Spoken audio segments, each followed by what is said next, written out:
지난 11월부터 새벽기도 시간에 저희 담임 목사님 통해서 저희가 사사기의 말씀을 쭉 나누었습니다. 사사기 마지막의 말씀처럼 그때에 이스라엘에 왕이 없었으므로 사람이 각기 자기 소견에 옳은 대로 행하였더라 했던 이 하나님을 왕으로 모시지 않던 이 사사 말기, 특별히 사사기를 보면 17장 21절에 보면 이 타락한 이스라엘의 엽기적이고 이 적나라한 죄악된 모습, 타락상을 볼 수가 있었는데요. 이 말씀의 기준 없이 제멋대로 살던 이 고대 이스라엘이요, 이 시기를 보내면서 하나님을 완전히 떠납니다. 하나님을 완전히 버렸고 주님의 인도하심과 주님의 보호하심을 거절하게 되었습니다. 그 결과 선민 이스라엘, 하나님의 선택된 민족이요, 심각한 멸망의 위기를 겪는 부분이 사무엘상 오늘 본문에 기록되어 있습니다. 이 위기는요, 사실 이 삼손의 때로 올라가면 볼 수가 있는데요. 비록 하나님과의 신실한 나실인 언약을 지키지 못했던 이 실패한 사사였던 삼손이었을지라도요, 이 삼손의 그 존재만으로요, 그 힘과 이 존재력 이것만으로서요, 이스라엘 중앙, 그러니까 이스라엘 땅의 가운데에 단지파라는 지파가 살고 있었는데 블레셋이 그곳을 쳐들어오지를 못했어요. 이 삼손 한 사람의 힘 때문에. 그 영토를 지켜내던 억제력이 바로 삼손이었습니다. 그런데 이 삼손이 죽고 나서 이스라엘 중앙에 살고 있던 이 단지파들 있죠. 12지파 중에 하나인 단지파가 중앙에서 살지 못하고 북쪽으로 라이스라는 쪽으로 이주를 하게 됩니다. 블레셋한테 쫓겨난 거예요. 당시 블레셋은 철기 문화로 굉장히 강력하게 무기들을 가지고 있었고 5개 연방 국가가 이 이스라엘 남쪽 해안을 완전히 다 장악하고 있는 상태였습니다. 삼손 때문에 중앙으로 올라오지 못한 상황에서 삼손이 죽고 나니까 단지파를 밀어내고 단지파가 위로 쫓겨가는 거예요. 그러면서 그 사사기 17장 18장 보면 이 단지파가 쫓겨가면서 하는 짓들이 기록이 되어 있어요. 미가라는 집의 제사장으로 있던 이 떠돌이 레위인을 꼬셔가지고 우리 지파의 제사장이 되라 라고 얘기합니다. 그리고 미가한테 협박해서 자기 지파의 제사장으로 이 사람을 뺏어와요. 드라빔, 우상 같은 걸 챙겨서 제사장이 하나님을 섬기는 제사장이 아니고 우상을 섬기는 제사장으로 해서 미가 이 단지파가 이 레위인을 데리고 가는 게 사사기 17장 18장에 기록되어 있습니다. 그리고 이 비슷한 어둠의 시기에 우리가 잘 아는 레위인의 첩 스캔들 사건이 일어나요. 이 부분을 보면요, 여러분, 새벽 예배 때도 들으셔서 아시겠고 성경을 보면 아시겠지만은 정말 공포 영화의 한 장면 같은 게 기록이 되어 있습니다. 대단히 잔인하고요, 대단히 속이 불편해지는 우리 미성년자 관람 불가의 이 삼류 영화 보는 느낌이 딱 들어요. 성경 여기 이 부분을 보면 사사기 19장에 한 레위인이 있습니다. 이 레위인에게 첩이 있죠. 레위인한테 첩이 있다는 것 자체가 벌써 이거는 문제가 있는 거예요. 하나님의 말씀대로 살아야 하는 성직자까지 자기 생각대로 살았다는 이 시대의 타락상을 적나라하게 보여주는 겁니다. 그런데 이 레위인 이 첩이요, 바람을 피고 친정으로 가출했습니다. 아버지한테 도망갔어요. 제사장이고 사사고 일반 백성이고 말씀대로 사는 사람이 하나도 없었다는 걸 보여주는 겁니다. 하나님을 경외하는 사람들이 아무도 없었다는 걸 성경에서 보여주고 있는 거예요. 이 레위인이 친정으로 가출한 첩을 찾아서 장인의 집으로 갑니다. 그리고 온갖 부드러운 말로 아내를 설득해요. 데려와요. 내가 당신의 이 부정한 것을 이렇게 묻지 않을 테니까 그냥 돌아가서 나하고 둘이 잘 살자. 우리 둘이 행복하면 되잖아. 그냥 내가 다 용서할게 하고 이렇게 데려왔을 것 같아요. 돌아오는 길에 베냐민 지파에 속하는 기브아라는 곳에 하룻밤 쉬죠. 이때 동네 불량배들한테 이 레위인 남자가 험한 꼴을 당할 뻔합니다. 레위인은 그 상황을 모면하기 위해서요, 자기 대신에 첩을 이렇게 불량배들한테 내어주는 데에 동조하죠. 그리고 자기는 위험한 것을 모면하게 돼요. 근데 성경 보면 사사기 이 부분 보면요, 여기서부터 이 남자가 아마 사이코패스가 아니었을까라는 생각이 들어요. 사이코패스 같은 행동들이 시작됩니다. 이 부분부터 성경 읽어보면 아침에 일어나서 보니까 여인이 죽어 있대요. 생각해 보세요. 자기 와이프가 지금 불량배한테 끌려가서 험한 꼴을 당하고 있어요. 잠을 잤다는 것 자체가 문제가 있는 거예요. 잠이 와요? 잠을 자고 일어났다고 되어 있습니다. 푹 자고 일어나 보니까 와이프가 집 앞에 엎드려 있습니다. 첩이지만. 이 부분을 성경이 되게 디테일하게 적어놨어요. 19장 27절에 이렇게 되어 있습니다. 여인이 문 앞에 엎드려 있고 두 손이 문지방에 있었다고 되어 있어요. 어떤 상황인지 대충 그림이 되시죠? 엎드려 있는데 손이 위로 문지방까지 엎어져 있는 그런 상황이에요. 그런데 이것을 보고 이 레위인이 뭐라고 하냐면요, 가관이에요. 일어나라, 우리가 떠나가자라고 기록되어 있어요. 성경 보면. 보통 사람이면 자기 아내가 아니더라도 친한 누군가가 죽임을 당하는 걸 보면 트라우마 남지 않아요? 되게 상처받고 엄청난 고통을 겪을 텐데, 이 사람은 일어나자마자 이 여인 보고 하는 말이, 아마 모르겠어요, 발로 툭툭 찼을지 손으로 이렇게 했을지 모르겠는데, 일어나라, 우리가 떠나가자라고 기록되어 있어요. 보통 사람이라면 상상할 수 없는 뭔가 사이코패스적인 냄새가 굉장히 짙게 나는 사람이에요. 그래서 보니까 첩이 대답을 안 해요. 얼마나 험하게 다루었는지 여자가 죽은 겁니다. 그런데 이 남자가 태연하게 이 시체를 자기 나귀에 싣습니다. 그리고 집으로 돌아가요. 그리고 공포 영화의 한 장면처럼 시체를 훼손해서 12조각을 냅니다. 그리고 그 시체 한 조각씩을 12지파에 택배로 물건 보내듯이 보내요. 자기 첩의 시신의 일부분을. 이 사이코패스 같은 레위인 때문에 이스라엘 모든 지파가 미스바라는 데로 모입니다. 그래서 총회를 해요. 총회 결과 사람들의 머릿속에서 나온 생각이 뭐였습니까? 베냐민 지파를 혼내주자 했습니다. 전쟁을 벌여서 11지파가 베냐민 지파를 박살내버려요. 힘을 모아서 블레셋하고 전쟁을 하기도 지금 벅찬 상황에서 한 지파를 골을 내버리는 거예요, 그냥.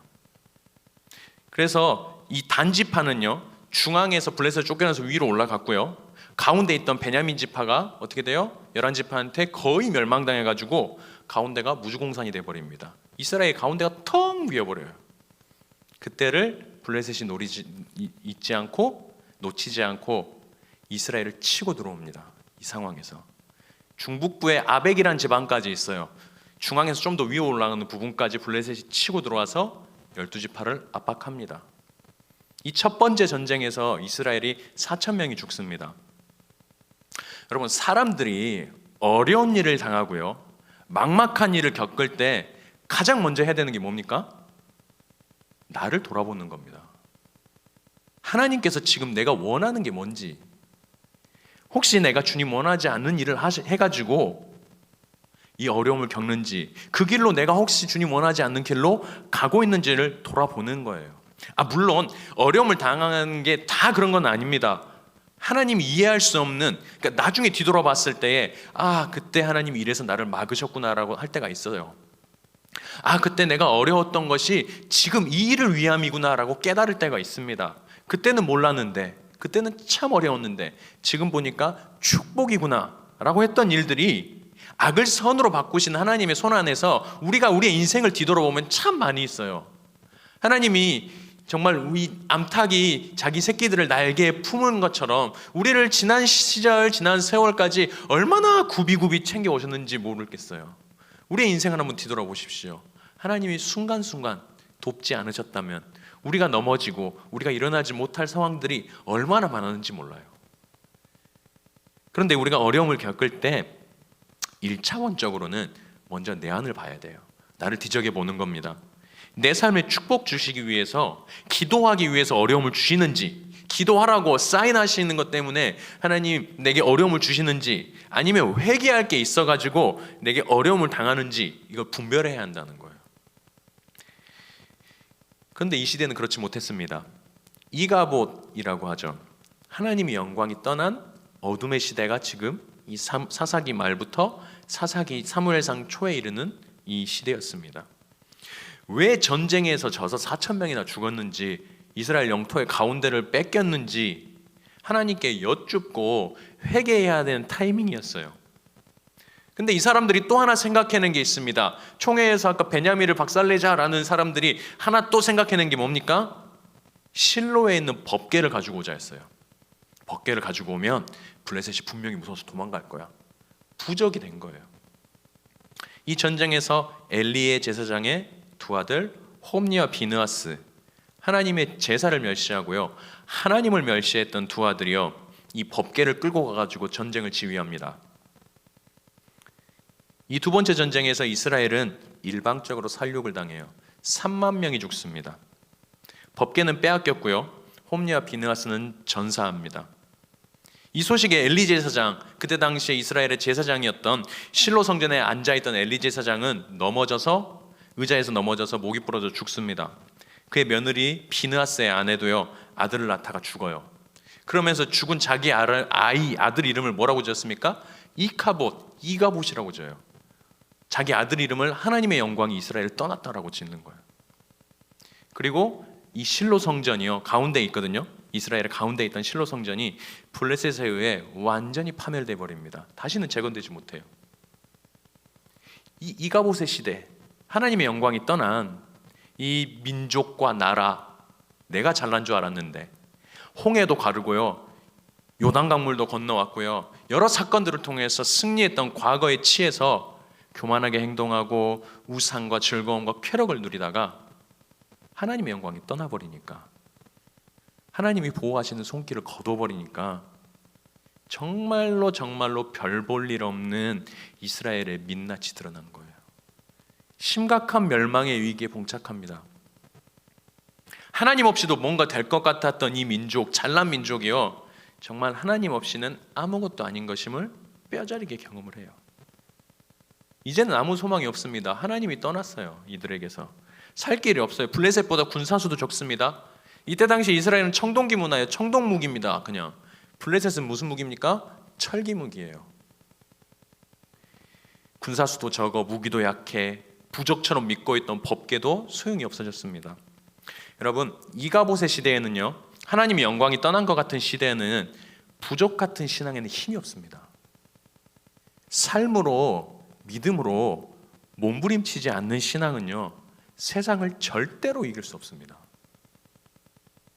하나님 믿는다고 말만 하고요, 그렇게 살려고 애쓰지 않는 사람과 민족과 나라와 공동체에는 세상을 이기는 능력이 나타나지가 않아요. 세상의 거센 바람이, 파도가 밀려오면 모래 위에 지은 집처럼 싹 무너져 버립니다. 그래서 주님이 마태복음 7장 26절에 정확히 얘기하셨죠. 나의 이 말을 듣고 행하지 않는 자는 그 집을 모래 위에 지은 어리석은 사람 같으니 비가 오고 창수가 나고 바람이 불어 그 집에 부딪힘에 그 집이 무너져 그 무너짐이 심하다고 했습니다. 행하지 않는 사람은요, 하나님의 말씀을 받고 그렇게 살려고 몸부림치고 애쓰지 않는 사람은 모래 위에 집을 지은 사람이라는 거예요. 여러분, 영광이 떠났다. 영광, 하나님의 영광을 나타내는 신앙이 무엇인지 제가 묵상을 해봤거든요. 하나님이 영광을 떠난 것을 또 묵상을 해봤습니다. 우리 그런 말 자주 듣잖아요. 하나님의 영광을 위해서 사는 삶, 하나님의 영광을 위해. 이 말이 근데 사실 잘 와닿지가 않아요. 하나님의 영광을 위해 사는 사람이 도대체 뭐지? 하나님의 영광을 위해 사는 게 뭐야? 이 영광이라는 단어가 가진 그 무거움, 그 확장성과 그 고귀한 뜻 때문에 사실 우리가 쉽게 다가가기 쉽지가 않습니다. 가만히 묵상해봤어요. 여러 가지 의미가 있겠는데요, 하나님의 영광이라는 단어가요, 제게 가장 다가오는 뜻이 뭐냐면 자존심이더라고요. 자존심.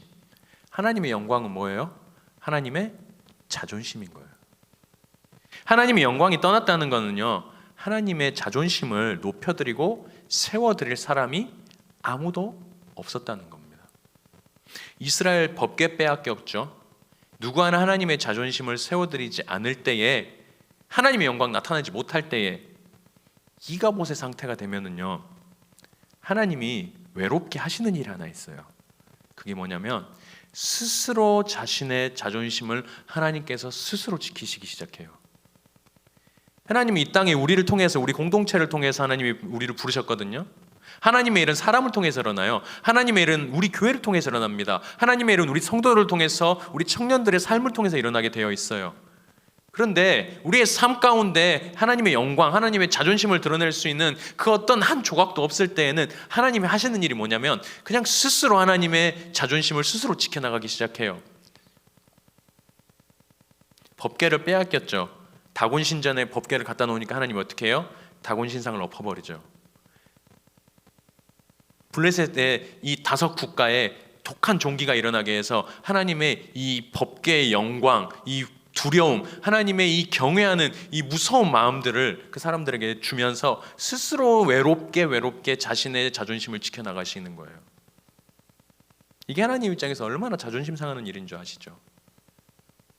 우리 믿는 자들이, 우리 신자라고 하는 사람들이 하나님의 자존심을 세워드리지 못하면 하나님이 스스로, 돌들로도 아브라함의 자손을 만드신 하나님이 스스로 자존심을 세우시는데 그 하나님의 역사하심에 같이 동참하지 못한다는 건 얼마나 슬픈 일입니까? 자녀의 권세, 믿는 자의 권세를 누리고 사용해야 할 백성들이요, 죄와 우상에 빠져가지고 세상하고 다른 삶을 살려고 했더니 세상하고 닮은 삶을 살아가는 거예요. 그렇게 진을 빼는 모습 속에서, 세상의 가치를 향해 달려가는 모습 속에서 하나님이 참 마음이 아프신 겁니다.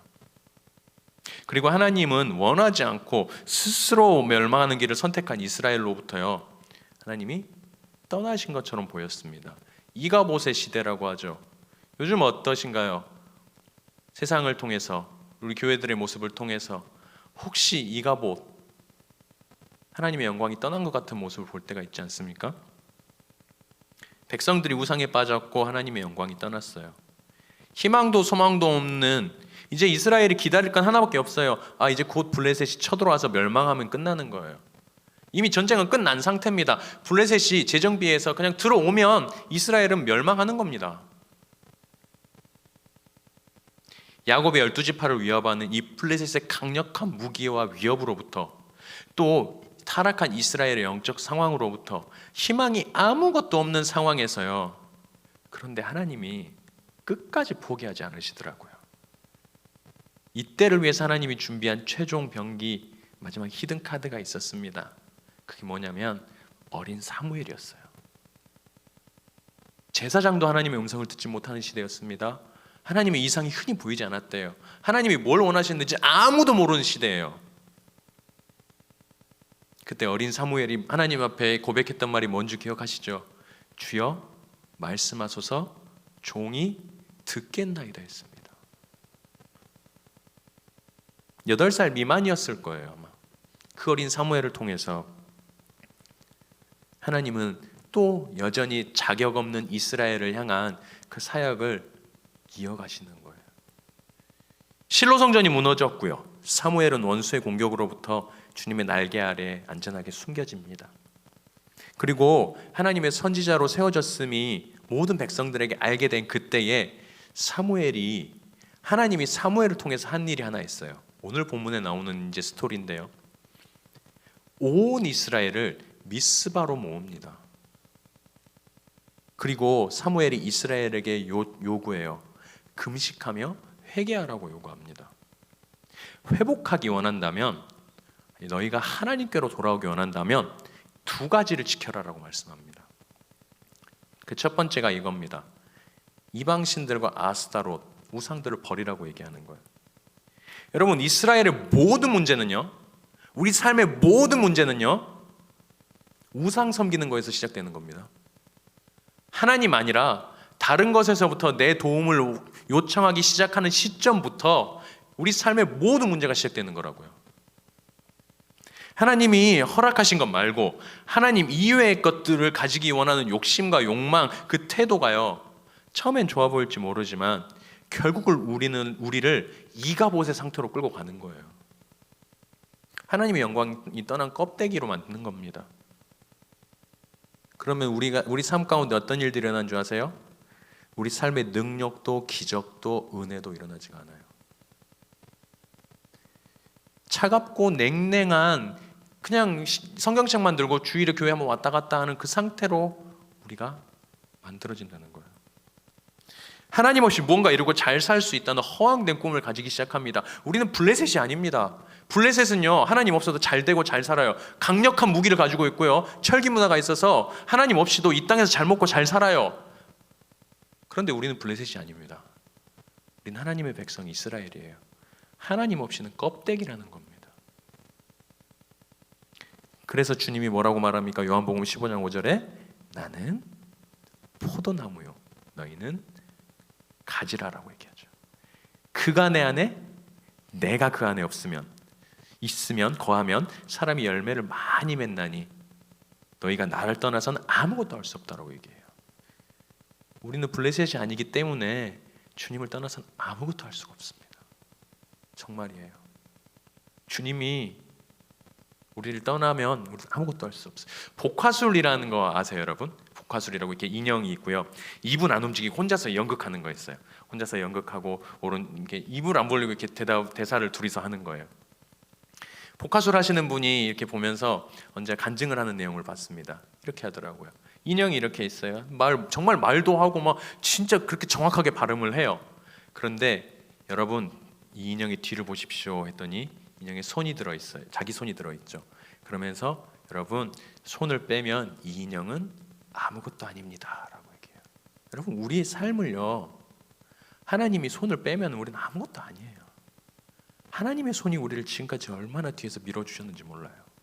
우리를 말하게 하셨고 우리를 살아오게 하셨고 여기까지 하나님이 인도하셨던 거예요. 아무런 능력 없고 생명 없는 우리, 복화술 인형 같은 우리를 주님의 손이 우리 안으로 들어와서 우리를 인도하셨던 거예요. 지금까지. 그리고 둘째로 사무엘이 말한 게 오늘 중요한 포인트인데요. 이렇게 얘기합니다. 여호와께 돌아오려거든 마음을 여호와께로 향하고 그만을 섬기라. 주님만을 섬기라고 얘기해요. 앞에하고 같은 말이죠. 우상 섬기지 말라는 거하고 마음을 주님께 향해서 주님을 섬기라는 말은 똑같은 말인데, 여기서 저는 마음을 여호와께 향하라라는 용어에 굉장히 집중하고 싶어요. 지금 우리가 하나님이 지금 우리에게 원하는 게 뭘까요? 케이스 바이 케이스, 그때그때 말고요. 어떤 상황에도 각자가 처한 상황 개개인이 원하는 거 말고 어느 상황 어느 때라도 하나님이 1순위로 우리에게 가장 원하는 게 뭘까요? 우리의 마음이 주께 향하는 겁니다. 내가 고통 가운데 있을 때에도 그 방향을 주께로 향해서 무너지지 않는 거. 이해할 수 없는 일 가운데서도 그래 하나님이 이루시리라, 하나님이 고치리라는 그 방향성, 새 일을 행하시리라는 주께로 향한 마음, 일이 성공해도 감사, 실패해도 찬양하고 기도하며 감사하며 주님께 향하는 마음, 내가 하고자 하는 일의 방향이 주님인지 확인하고 점검하는 일의 동기와 과정과 목적의 모든 방향이 하나님께로 향해 있는지를 확인하는 것. 하나님이 우리에게 원하시는 방향 그겁니다. 내가 지금 뭘 해야 될지 모르겠다고 하면 우리는 첫 번째로 이거 하는 거예요. 하나님께 내 마음을 향하는 거예요. 그런데 여러분, 하나님께 우리가 내 마음을 향하는 드러나는 가장 특별한, 가장 대표적인 행동들이 뭡니까? 예배와 기도와 말씀이에요. 찬양이죠. 이게 빠진 상태에서 내 마음을 하나님을 향할 수 있다? 불가능한 거예요. 우리 내년부터 1월 신년 기도회 하잖아요. 이거 하는 거예요. 이거 하나님께 마음을 향하는 훈련하는 거예요. 생각으로 가만히 앉아서 되는 거 아닙니다. 하나님이요, 사무엘을 통해서 이 마음을 우리가 품어야 한다고 얘기하는 거예요. 그렇게 하기를 원하고 계십니다. 이렇게 모여서 미스바에서 이 마음을 품기 위해서 기도할 때 어려운 일 생길 수도 있어요. 오늘 보면 어떤 일이 생기냐면, 이렇게 미스바에서 회개 운동이 막 일어나니까 블레셋이 어떻게 하냐면, 이때 사람들이 모여있다, 아 그래? 안 되겠어 하고 쳐들어옵니다. 이때 사무엘이 한 행동이 뭡니까? 다른 거 하지 않아요. 조용히 젖 먹는 어린 양 하나를 가져와서 각을 뜹니다. 그리고 제사를 드려요. 예배를 드리는 거예요. 그리고 부르짖어 하나님을 찾습니다. 여러분, 내 삶에 블레셋이 찾아오잖아요. 내 삶에 어려움이 찾아오잖아요. 우리가 할 수 있는 거 많지 않아요. 뒤돌아보세요. 여러분, 우리가 할 수 있는 게 뭐가 있었습니까? 우리가 할 수 있는 거 조용히 주님 앞에 나와서 예배하고 부르짖어 기도하는 거 말고는 방법이 없는 거예요. 우리는 그렇게 부름 받았습니다. 왜? 우리는 이스라엘이기 때문에. 블레셋이 아니라. 법궤가 없어도, 외부에서 보여지는 이 번지르한 그 뭐가 없어도요, 하나님을 향한 마음 가지고, 환경 보지 않고 하나님을 향한 방향성 가지고 부르짖어 기도하는 거예요. 그러면 그때야 비로소 이가봇, 떠나셨던 영광의 하나님이 다시 돌아오시는 거예요. 도저히 이길 수 없는 싸움을 하나님이 오늘 성경에 보면 블레셋을 이기게 하세요. 그리고 나서 사무엘이 그 상황에서 오늘 본문을 통해 얘기하는 게 오늘 본문이에요. 사무엘을 돌을 치하여 미스바와 센 사이에 세워 이르되 여호와께서 여기까지 우리를 도우셨다 하고 그 이름을 에베네셀이라고 합니다. 에베네셀이 무슨 말입니까? 도움의 돌이라는 거예요. 에베네셀의 하나님, 우리를 도우신 하나님이라는 거예요. 하나님 우리 여기까지 인도하셨고요, 앞으로도 인도하시는 분이세요. 여기까지 도우셨고 앞으로도 도우실 거예요. 그렇게 하기 원하세요. 하나님이 우리의 삶 가운데 영향력을 끼치기 원하십니다. 그리고 이 전쟁을 승리로 이끌고 7장 16절 보면 사무엘이 매년 하는 행동이 있어요. 뭐냐면 7장 16절 보면 이렇게 돼 있어요. 길갈과 베델과 미스바를 순회했다고 돼요. 여러분 길갈이 어디인 줄 아세요? 여호수아가 이스라엘 민족을 이끌고 처음 가나안으로 들어왔던 데가 길갈입니다. 하나님이 요단강을 건너게 하셨고 이렇게 인도하셨다라고 12가지 도를 세워서 하나님을 예배했던 장소가 길갈이에요. 베델은 어디입니까? 야곱이 하나님을 만나고 돌베개 세웠던 그 장소가 베델이에요. 미스바는요, 죄를 짓다 못해서 염치 없는 이스라엘을 다시 용납하시고 받아주신 그 은혜를 주셨던 장소가 미스바입니다. 사랑하는 미담의 청년과 성도님들, 이제 1월 첫째 주 되면 신년 새벽기도회 시작하죠. 의례적으로 드리려고 준비한 거 아닙니다. 정말이에요. 그냥 모든 교회가 1년에 한 번씩 사순절 뭐 이럴 때 한 번씩 하는 그런 새벽기도 의례적으로 드리려고 준비한 거 아닙니다. 사무엘 미스바에서 여기까지 우리를 도우셨다는 그 믿음의 고백을 했던 것처럼 우리가 이 일주일을 통해서 하나님 앞에 돌을 세우고 하나님 앞에 언약을 세우고 기도하기 위해서 모이는 거예요. 그냥 모여서 의례적으로 행사하는 거 아닙니다. 하나님 여기까지 우리를 도우셨고 우리 교회 지금껏 지켜주셨고 앞으로도 지켜주실 주님을 하나님 이 새벽기도를 통해서 주님께 우리의 마음을 다시 새롭게 합니다라고 하는 게 신년 새벽기도인 거예요. 우리가 에베네셀이라고 부르고요, 매년 하나님의 도우심을 기억하고 예배한 것처럼 지금 2021년 마지막 주일 마지막 예배입니다. 2022년을 앞두고 있는 우리가 미스바 성회 같은 이 새벽 예배를 통해서 앞으로 내년에 또 새롭게 있을 우리 교회의 모든 일들을 위해서 다시 한번 일어나고 도약하는 시간이 되길 주님의 이름으로 축복합니다. 2022년 주님께서요 우리 미담교회 분명히 새 일을 행하실 줄 믿습니다. 그 하나님의 역사하심에 함께 합시다. 그 하나님의 일하심에 동참해서 우리가 주님의 새 일을 이끌어가는 귀한 미담교회 지체들 되길 소망합니다.